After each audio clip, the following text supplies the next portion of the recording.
ওমরার শুরু থেকে শেষ পর্যন্ত কি কি কাজ করতে হয় যদি দয়া করে একটু বলতেন।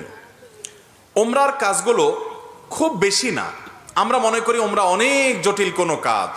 ওমরা পারফর্ম করা এটা খুব সহজ একটা কাজ। সর্বপ্রথম কাজ হলো আপনার দেশ থেকে আপনি যখন যাবেন মিকাতে গিয়ে গোসল করে উত্তম রূপে হাতের চুল নখ ইত্যাদি, শরীরের চুল নখ ইত্যাদি থাকলে অবাঞ্ছিত এগুলো কেটে পরিষ্কার হয়ে ফ্রেশ হয়ে গোসল করে এহরামের কাপড়, সেলাই ছাড়া কাপড় পরবেন, পরে লাব্বাইকা উমরাতান নিয়ত করবেন। কারোর পক্ষ থেকে করলে লাব্বাইকা উমরাতান আন অমুক অমুক মনে মনে নিয়ত করলে হবে, জমুকের তরফ থেকে লাব্বাইকা উমরাতান, বাস নিয়ত করে ফেললেন।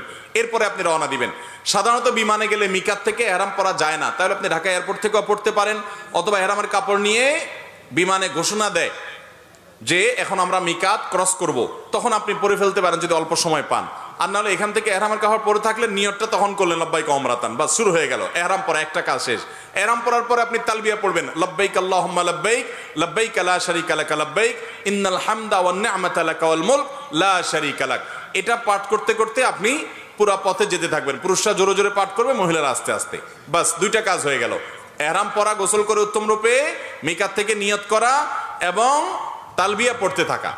এরপরে আপনি যখন মক্কা যাবেন, হারামের কাছাকাছি যাওয়ার পর হারামে কাবা